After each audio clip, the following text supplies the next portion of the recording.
أعوذ بالله من الشيطان الرجيم بسم الله الرحمن الرحيم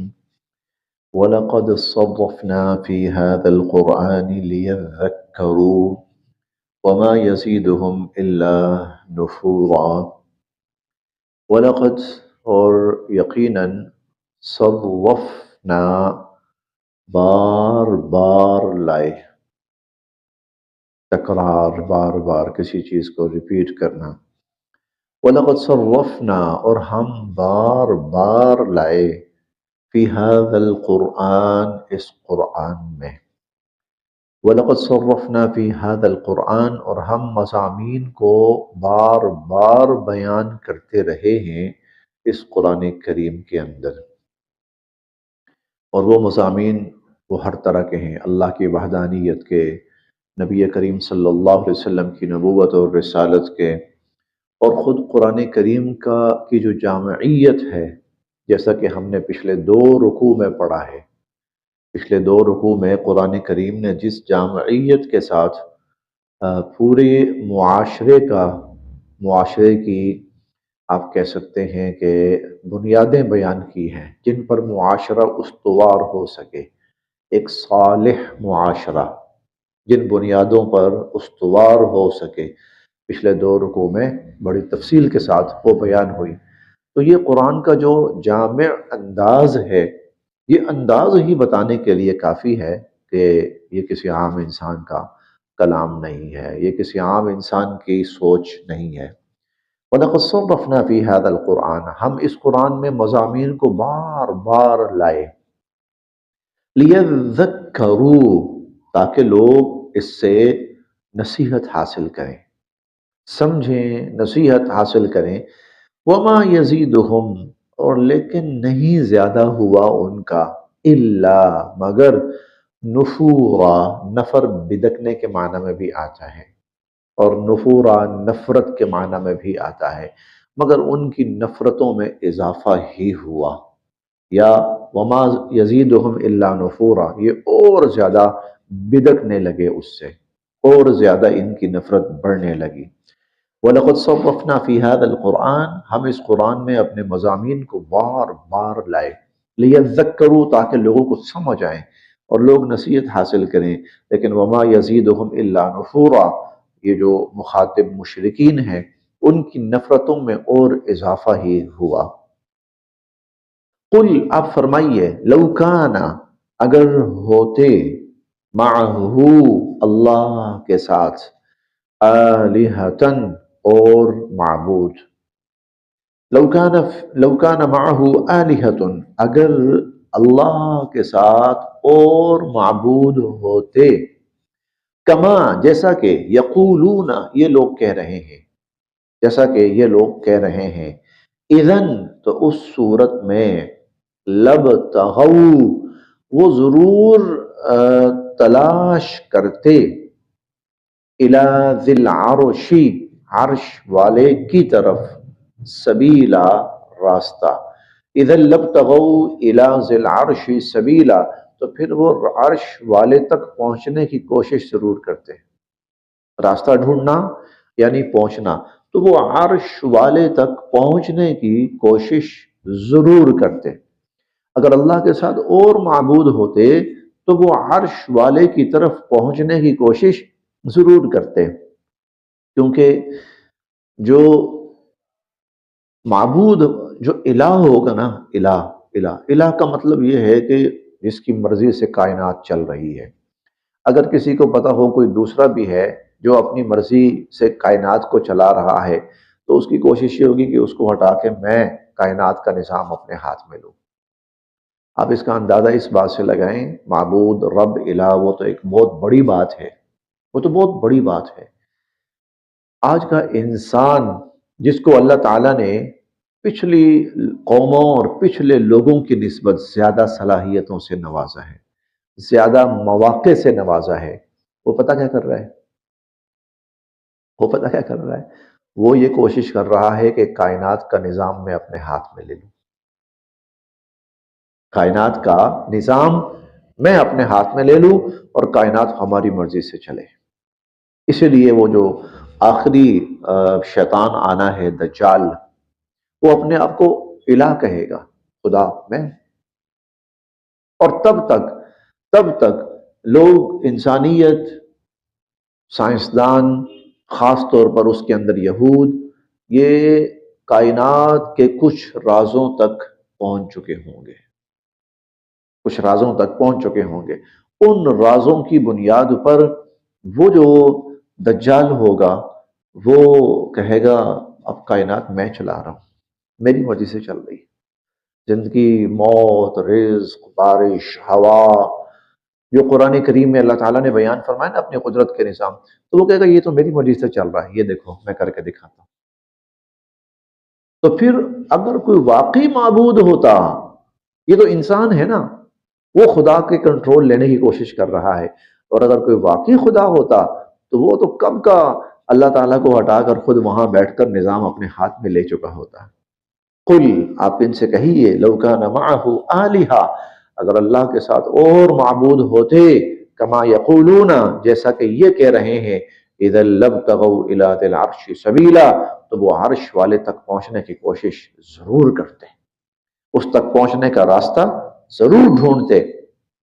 سبحانہ، لیکن وہ پاک ہے، وتعالی، اور برتر ہے، عما، اس سے جو، یقولون، یہ لوگ کہہ رہے ہیں، علوا کبیرا، بہت برتر ہے، وہ بہت بلند شان والا ہے اس سے جو یہ اللہ کے بارے میں کہہ رہے ہیں۔ تسبحو، پاکی بیان کرتی ہے، تسبیح کرتی ہے، لہو، اس اللہ کی، السماوات، آسمان، السبع، ساتوں آسمان اس اللہ کی پاکی بیان کرتے ہیں، والارض، اور زمینیں، ومن، اور جو فیہن، جو اس کائنات کے آسمانوں اور زمینوں کے اندر ہیں، جو مخلوقات ہیں، وہ اللہ کی پاکی بیان کرتے ہیں۔ تسبح لہ، بڑی عجیب بات ہے یہ ولی، کائنات کا ہر ذرہ اور کائنات کی ہر مخلوق وہ اللہ کی پاکی بیان کرتی، اس کی حمد، اس کی تسبیح بیان کرتی ہے۔ چنانچہ قرآن کریم کے بہت سارے جو نظائر اور مثالیں ہیں وہ اس چیز کو بیان کرتی ہیں قرآن کریم کی۔ مثال کے طور پر ہم نے پیچھے پڑھا ہے کہ یہ جو سجدہ ہے، سایہ ہے، یہ اللہ کی تسبیح ہے، اور اللہ کی طرف، اللہ کے حضور سجدہ ہے چیزوں کا، کہ اللہ کے سامنے یہ سجدہ کرتی ہیں یہ چیزیں۔ اور اسی طرح ہم نے حضرت داؤد علیہ السلام کے بارے میں پڑھا ہے، اور پڑھیں گے بھی آگے، خاص طور پر 22ویں پارے میں، اِنَّا سَخَّرْنَا الْجِبَالَ مَعَهُ يُسَبِّحْنَا، اِنَّا سَخَّرْنَا الْجِبَالَ مَعَهُ يُسَبِّحْنَا، ہم نے پہاڑوں کو مسخر کر دیا تھا حضرت سلیمان علیہ السلام، حضرت داؤد علیہ السلام کے ساتھ، یسبحنا، کہ وہ پہاڑ بھی اللہ کی پاکی بیان کرتے تھے، وہ پہاڑ بھی اللہ کی پاکی۔ پہلے پارے میں پڑھ کے آئے ہیں، وَإِنَّ مِنَ الْحِجَارَةِ لَمَا يَتَفَجَّرُ مِنْهُ الْأَنْهَارُ وَإِنَّ مِنْهَا لَمَا يَشَّقَّقُ فَيَخْرُجُ مِنْهُ الْمَاءُ وَإِنَّ مِنْهَا لَمَا يَهْبِطُ مِنْ خَشْيَةِ اللَّهِ،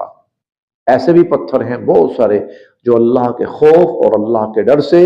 اوپر سے نیچے کی طرف گر پڑتے ہیں۔ حبوط، یہبط من خشیت اللہ، یہ سارا کیا ہے کہ ان کے اندر اللہ کی عظمت ہے، اور اللہ کی حمد، اور اللہ کی ثنا، اور اللہ کی پاکی بیان کرتے ہیں۔ وَإِن مِّن شَيْءٍ إِلَّا يُسَبِّحُ بِحَمْدِهِ، کائنات میں کوئی چیز ایسی نہیں، تسبح، پاکی بیان کرتے ہیں، لہو، اس اللہ کی، السماوات السبع، ساتوں آسمان، والارض، اور زمینیں، ومن فیہن، اور جو کچھ آسمانوں زمینوں کے اندر مخلوقات ہیں وہ اللہ کی پاکی بیان کرتی ہیں۔ بلکہ وَإِن، اور نہیں ہے، من شیء، کوئی چیز، وَإِن من شیء، نہیں ہے کوئی بھی چیز، الا، مگر، یسبح، پاکی بیان کرتی ہے، بحمدہ، اس کی تعریف کے ساتھ۔ وَإِن مِّن شَيْءٍ إِلَّا يُسَبِّحُ بِحَمْدِهِ، کائنات کی کوئی چیز ایسی نہیں ہے جو اللہ کی حمد اور اللہ کی ثنا اور اللہ کی پاکی بیان نہ کرتی ہو۔ سوال یہ ہے کہ ہمیں تو پتہ نہیں چلتا کب کہاں کس وقت، ہم نے تو نہیں دیکھا۔ ولیکن اور لیکن لا تفقہون تم نہیں سمجھ سکتے تسبیحہم ان کی پاکی بیان کرنے کے طریقے کو، اور ان کی تسبیح کو تم نہیں سمجھ سکتے۔ تمہارا نہ سمجھنا اس بات کی علامت نہیں ہے کہ وہ پاکی بیان نہیں کرتے۔ ہاں وَإِن مِّن شَيْءٍ إِلَّا يُسَبِّحُ بِحَمْدِهِ، کائنات میں کوئی چیز ایسی نہیں ہے جو اللہ کی تسبیح اور اللہ کی حمد بیان نہ کرتی ہو۔ ولیکن اور لیکن لا تفقہون تسبیحہم تم اللہ کی ان کی جو تسبیح ہے تم اس کو نہیں سمجھ سکتے۔ انہو بے شک وہ اللہ کانا ہے حلیما بڑا حلم والا، بردبار، تحمل والا، غفورا بخشنے والا۔ تحمل والا کیوں کہا یہاں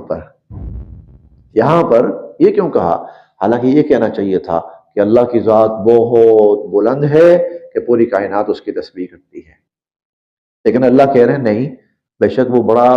تحمل والا ہے۔ وہ پتہ کیوں یہاں حلیم کیوں آیا ہے؟ اس لیے آیا ارے بدبخت انسانوں، تم اس رب کی شان میں گستاخیاں کر رہے ہو۔ پوری کائنات کا ذرہ ذرہ جس کی حمد اور جس کی پاکی اور جس کی تسبیح بیان کرتی ہے، تم اس کی شان کے اندر گستاخیاں کرتے ہو، اس کی نافرمانیاں کرتے ہو۔ یہ تو شکر کرو وہ بڑا متحمل ہے اور بخشنے والا ہے، ورنہ تو روئے زمین پر ایک انسان بھی باقی نہ رہتا، تم میں سے کسی کو زندہ نہ چھوڑا جاتا۔ انہ کان حلیما وہ بڑا تحمل والا ہے، غفورا بخشنے والا ہے۔ میں نے غالباً کل پرسوں میں یہ بات ہوئی تھی کہ ہم انسانوں کو کسی کی اتنی سی بات پتہ چل جائے نا، ہم اسے پتہ نہیں کتنا ہائی لائٹ کرتے ہیں، وائرل اور بریکنگ اور شوکنگ اور پتہ نہیں کن کن اصطلاحات کے ساتھ ہماری کوشش یہ ہوتی ہے کہ ساری دنیا کو بتائیں، یہ دیکھو جی یہ شخص، اتنی سی بات پتہ چل جائے۔ اللہ کا تحمل دیکھیے، جب سے انسان پیدا ہوا ہے آج تک ہر انسان کی ہر غلطی، خامی، کوتاہی جانتا ہے، عیب جانتا ہے۔ پتہ نہیں ایک انسان کے اندر کتنے ہزارہ عیب، ایک انسان، اس کی برائیاں، اس کے گناہ، اس کے جرائم، ایک انسان کے، اس رب کے پاس کتنے انسانوں کے عیب ہوں گے، کتنے راز ہوں گے اس کے پاس، اور کتنے انسانوں کے جرائم ہوں گے۔ اس کا تحمل دیکھیں، اس کی برداشت دیکھیں، اسے کہتے ہیں حلیم، تحمل۔ کائنات کے ایک شخص کی ہر راز، یعلم سرہم و نجواہم، کیا پوشیدہ ہے اور کیا ظاہر ہے، سب جانتا ہے۔ انہ کان حلیما، ارے اس کی تو پوری کائنات اس کی رطب اللسان ہے، اس کی ثنا خواں ہے، اس کی حمد سرا ہے، پوری کائنات، ذرہ ذرہ، پتے، درختوں کے پتے اور پانی کی لہریں اور ہواؤں کے بہنے اور یہ سب ہواؤں کا چلنا، یہ سب اس کی، بارش کا ایک قطرہ اس کی پاکی بیان کرتا ہے، اور تم انسانوں اس کی نافرمانی کرتے ہو اور اس کے بارے میں اس کی شان میں گستاخی کرتے ہو۔ انہ کان حلیما غفورا، یہ تو وہ بڑا متحمل ہے اور بڑا بخشنے والا ہے۔ وَإِذَا اور جب قرأت آپ پڑھتے ہیں القرآن قرآن، وَإِذَا قَرَأْتَ الْقُرْآنَ اور جب آپ قرآن پڑھتے ہیں، جعلنا تو ہم کر دیتے ہیں، بینک آپ کے درمیان، وبین اور درمیان، الذین ان لوگوں کے، وبین الذین اور ان لوگوں کے درمیان، لا یؤمنون جو نہیں ایمان رکھتے، بالآخرۃ آخرت پر۔ جب آپ قرآن پڑھتے ہیں تو آپ کے اور ان لوگوں کے درمیان جو آخرت پر ایمان نہیں رکھتے، ہم کر دیتے ہیں حجابا مستورا، ایک مخفی حجاب اور ایک مخفی آڑ، ایک پوشیدہ آڑ ہم آپ کے اور ان کے درمیان کر دیتے ہیں۔ اس آیت کے دو مطلب مفسرین کرام نے لکھے ہیں، یقیناً دونوں ٹھیک ہیں۔ ایک تو یہ کہ بعض مواقع پر کفار نبی کریم صلی اللہ علیہ وسلم کو نقصان پہنچانے کے لیے آئے، آپ سامنے تشریف فرما تھے، اللہ رب العزت نے کفار کو اندھا کر دیا، نہیں دیکھ پائے۔ جیسے سورۃ اللہب نازل ہوئی نا، تو اس میں ابو لہب اور ان کی بیوی، ان کی مذمت کی گئی تھی، تو وہ جو ابو لہب کی بیوی تھی ام جمیل، وہ آئی بڑے غصے کے اندر۔ حضرت ابو بکر صدیق فرمانے لگے اللہ کے نبی یہ آ رہی ہے اور کوئی بدتمیزی کرے گی، تو آپ نے فرمایا نہیں کچھ نہیں ہوتا۔ حضور سامنے بیٹھے ہیں، وہ آ کر حضرت ابو بکر صدیق رضی اللہ عنہ سے کہنے لگی تمہارے ساتھی کہاں ہیں، میرے بارے میں یہ باتیں کرتے ہیں۔ تو حضرت ابو بکر صدیق رضی اللہ عنہ نے کوئی جواب دیا ان کو، تو وہ چلی گئی۔ حضور سامنے بیٹھے ہیں، حضور نے فرمایا اللہ نے میرے اور اس کے درمیان پردہ حائل کر دیا۔ اور سورہ یاسین میں بھی آتا ہے، اور جو ہجرت کی رات ہے اس میں حضور علیہ الصلوۃ والسلام کفار کے درمیان سے ہو کر گئے تھے، کفار کے درمیان سے اللہ رب العزت نے کفار کی آنکھوں پر پردہ ڈال دیا تھا، وہ حضور علیہ الصلوۃ والسلام کو نہیں دیکھ پائے۔ تو ایک تو اللہ رب العزت کی یہ قدرت ہے، حضور علیہ الصلوۃ والسلام کی حفاظت، کہ جب اللہ تعالیٰ چاہتے تھے حضور علیہ الصلوۃ والسلام کی حفاظت فرماتے تھے اور کفار آپ کو نہیں دیکھ پاتے تھے۔ اسی طرح وہ جب کفار وہاں پہنچ گئے تھے، بالکل غار کے دھانے پر، غار سور کے دھانے پر بالکل سامنے پہنچ گئے تھے، اللہ رب العزت نے وہاں بھی حفاظت فرمائی اور کفار آپ کو نہیں دیکھ پائے۔ ایک مطلب تو یہ ہے، یہ بھی ٹھیک ہے۔ ایک دوسرا مطلب ہے، اور وہ یہ چیزوں کے اثرات ہوتے ہیں، عقائد کے اثرات ہوتے ہیں، اعمال کے اثرات ہوتے ہیں، محافل کے اثرات ہوتے ہیں، ہر چیز کے اثرات ہوتے ہیں۔ جو شخص اللہ پر ایمان رکھتا ہے، آخرت پر ایمان رکھتا ہے، اس کے اپنے اثرات ہیں۔ اس شخص کا ذہن بہت کھل جاتا ہے جو آخرت پر ایمان رکھتا ہے، اس کی نظر بہت دور تک کام کرتی ہے جو آخرت پر ایمان رکھتا ہے، کیونکہ وہ صرف اس دنیا کو نہیں دیکھ رہا، وہ قبر کو دیکھ رہا ہے، وہ قیامت کے دن کو دیکھ رہا ہے، وہ جنت جہنم کو دیکھ رہا ہے، اس کی نظر بہت آگے تک جاتی ہے۔ اور جو ایمان نہیں رکھتا اللہ پر اس طرح جس طرح رکھنا چاہیے، اور آخرت پر ایمان نہیں رکھتا، تو اس کی نظر گھٹ جاتی ہے، بہت گھٹ جاتی ہے، اس کا زاویہ جو ہے، اس کا فوکس جو ہے بہت محدود ہو جاتا ہے، یوں سمجھیں اس کی آنکھوں پر پردہ پڑ جاتا ہے، اس کی آنکھوں پر پردہ پڑ جاتا ہے، اور اس کے جو کان ہیں وہ بہرے ہو جاتے ہیں، وہ اس چیز کو ماننے کو اس چیز کو سننے کو تیار نہیں ہوتا کہ آخرت، قیامت، جنت، جہنم۔ تو یہ نتائج ہوتے ہیں چیزوں کے، عقائد کے اثرات ہوتے ہیں، عقائد کے نتائج ہوتے ہیں، اعمال کے نتائج ہوتے ہیں۔ اب وضو کر کے آئے نا، وضو کر کے ایسا ایک عجیب سا سکون، اطمینان سا، نیکی سی ذہن کے اندر اترتی ہے، دل کے اندر اترتی ہے۔ نماز پڑھیں، کیفیت ہی کچھ اور ہوتی ہے۔ پھر آپ باہر چلے جائیں، اپنی دکان پر ہیں، کاروبار پر ہیں، گاہک آ رہے ہیں، ان کے ساتھ نمٹ رہے ہیں، اس وقت کیفیت کچھ اور ہوتی ہے۔ تو اعمال کے اپنے اثرات اور نتائج ہوتے ہیں، اسی طرح جو عقائد ہوتے ہیں ان کے بھی اعمال اور اثرات اور نتائج ہوتے ہیں۔ آخرت پر ایمان نہ رکھنے والا، اللہ اس کی آنکھوں پر وہ پردہ ڈال دیتے ہیں کہ اسے مرنے کے بعد کا جو مرحلہ ہے وہ نظر ہی نہیں آتا۔ وَإِذَا قَرَأْتَ الْقُرْآنَ، اور جب آپ قرآن پڑھتے ہیں تو جعلنا، ہم کر دیتے ہیں، بینک، آپ کے درمیان، وبین الذین، اور ان لوگوں کے درمیان، لا یؤمنون بالآخرہ، جو آخرت پر ایمان نہیں رکھتے، حجابا مستورا، ہم ایک خفیہ پردہ حائل کر دیتے ہیں، وجعلنا، اور ہم ڈال دیتے ہیں، علی قلوبہم، ان کے دلوں پر، اکنتن، ایک ایسا پردہ، ان یفقہوہ، کہ وہ اس کو سمجھ نہ سکیں۔ تو ہم ایسا پردہ ڈال دیتے ہیں کہ وہ اس کو سمجھ ہی نہ سکیں۔ وفی آذانہم، اور ان کے کانوں کے اندر، وقرا، بوجھ ڈال دیتے ہیں ہم۔ وَإِذَا، اور جب ذکرتا، آپ ذکر کرتے ہیں، ربک اپنے رب کا، فی القرآنی قرآن میں، وحدہ کہ وہ اکیلا ہے، وہ ایک ہے، وہ یکتا ہے۔ ایک اللہ کا جب آپ قرآن میں ذکر کرتے ہیں، وَلَّوْا تو وہ بھاگ پڑتے ہیں، عَلَىٰ أَدْبَارِهِمْ پشتوں کے بل، نفورا نفرت سے، وَلَّوْا عَلَىٰ أَدْبَارِهِمْ نفورا ہمارے نفرت کے وہ پیٹ پھیر کر چل پڑتے ہیں جب آپ ایک اللہ کا ذکر کرتے ہیں۔ نحن اعلم ہم خوب جانتے ہیں، ہم خوب جانتے ہیں، بما یستمعون بہ وہ کیا سننے آتے ہیں، ہم خوب جانتے ہیں وہ کیا سننے آتے ہیں، اذ جب یستمعون وہ غور سے سن رہے ہوتے ہیں، الیک آپ کو، جب وہ آپ کو غور سے سن رہے ہوتے ہیں، ہم خوب جانتے ہیں کہ وہ کیا سننے آئے ہیں۔ وَإِذْ اور جب ہم نجوا اور جب وہ آپس میں مشورے کرتے ہیں، اذ جب یقولو کہتے ہیں، الظالمون ظالم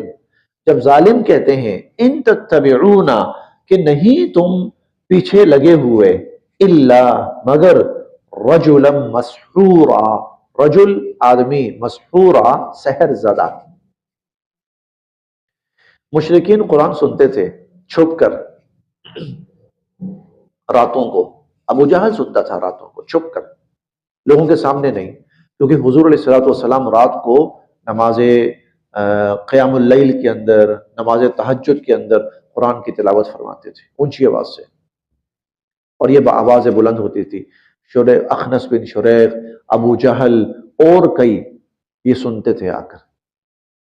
اللہ تعالیٰ فرما رہے ہیں ہمیں پتہ ہے یہ کیا سننے آئے، ہمیں پتہ ہے یہ کیا سننے آئے۔ اب اس کے بعد اکٹھے ہو کر کہتے تھے اس آواز کو دباؤ۔ کیسے دبائیں؟ کوئی آج کی اصطلاح ہے، آج کل کی نا اصطلاح ہے، کوئی بیانیہ ترتیب دو، حضور علیہ الصلوۃ والسلام کے خلاف کوئی بیانیہ ترتیب دو۔ سورہ المدثر میں ہم تفصیلاً پڑھیں گے، قتل کیف قدر ثم قتل کیف قدر ثم نظر ثم عبس ثم بصر عبس وبصر ثم ادبر واستكبر فقال ان هذا الا سحر يؤثر، کہ اس کے اوپر جادو کی بھپتی کس دو۔ تو وہ کیا کہتے تھے، ان تتبعون الا رجلا مسحورا، کہ تم ایسے شخص کے پیچھے پڑے ہوئے ہو جو سحر زدہ ہے، جادو زدہ ہے، اس کے اوپر جادو کا اثر ہوا ہے اور اس وجہ سے یہ عجیب و غریب باتیں کرتا ہے۔ پھر دیکھیں، نحن اعلم بما یستمعون بہ ہم خوب جانتے ہیں جب یہ سنتے ہیں، اذ یستمعون الیک جب یہ آپ کو سن رہے ہوتے ہیں، وَإِذْ هُمْ نَجْوَا اور جب یہ آپس میں مشورہ کرتے ہیں، اذ یقول الظالمون جب ظالم کہتے ہیں، ان تتبعون الا رجلا مسحورا تم تو ایک سحر زدہ آدمی کے پیچھے لگے ہوئے ہو۔ انظر ذرا دیکھیے تو، کیفا کیسی، ضربو بیان کر رہے ہیں، لکا آپ کے لیے، الامثال مثالیں، دیکھیے تو صحیح آپ کے لیے کیسی مثالیں بیان کر رہے ہیں۔ فضلوا یہ بھٹک چکے ہیں، فلا یستطیعون سبیلا اب یہ کوئی راستہ نہیں پا رہے ہیں، یہ بھٹک چکے ہیں اب یہ کوئی راستہ نہیں پا رہے۔ وقالوا اور کہتے ہیں، کیا، اذا جب، کننا ہم، اذا کننا کیا جب ہم، عظاما ہڈیاں ہو جائیں گے، ورفاتن اور چورا چورا اور ریزہ ریزہ ہو جائیں گے، اِنَّا کیا ہم، لمبعوثون ہم زندہ کیے جائیں گے، خلقا جدیدہ دوبارہ پیدا کر کے، کیا ہم دوبارہ پیدا کر کے زندہ کیے جائیں گے؟ قل آپ فرمائیے، کونو ہو جاؤ، حجارتن پتھر، ارے ہڈیاں چورا چھوڑو تم پتھر بن جاؤ، او حدیدہ یا لوہا، پتھر بن جاؤ لوہا بن جاؤ، او یا خلقن کوئی ایسی تخلیق، مما یکبرو جو بڑی ہو، اس سے بھی بڑی ہو، فی صدورکم تمہارے سینوں میں، یعنی تمہارے خیال میں اگر اس سے بھی کوئی بڑی اور کوئی بھاری چیز ہے، کوئی سخت چیز ہے، وہ بن جاؤ۔ پھر بھی تم نے دوبارہ زندہ ہونا ہے، پھر بھی نئے سرے سے تم نے پیدا ہونا ہے۔ فَسَيَقُولُونَ پھر یہ کہیں گے مَن يُعِيدُنَا کون ہمیں اس طرح زندہ کرے گا دوبارہ، ہمیں دوبارہ کون زندہ کرے گا؟ قل آپ کہیے الذی جس نے فطرکم تمہیں پیدا کیا اول مرہ پہلی مرتبہ، وہی جس نے پہلی مرتبہ پیدا کیا وہ دوبارہ پیدا کرے گا۔ فَسَيُنْغِضُونَ تو اب یہ ہلائیں گے الیک آپ کی طرف رؤوسہم اپنے سروں کو، اب یہ آپ کی طرف اپنے سروں کو ہلائیں گے، وَيَقُولُونَ اور پھر یہ کہیں گے متى ہوا،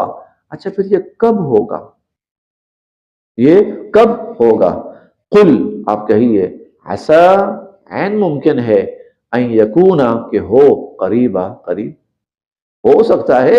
یہ قریب ہی ہو۔ یہ وہ چیز ہے، یہ وہ سوال ہے جس کا جواب اللہ نے انسان کو نہیں دیا۔ کب کب کا جواب کسی کو بھی نہیں۔ حضور علیہ الصلوۃ والسلام سے کہا گیا بار بار آپ کہیے مجھے نہیں پتا، قل لا اعلم آپ کہیے مجھے نہیں پتا، آپ کہیے اللہ ہی کو پتا ہے۔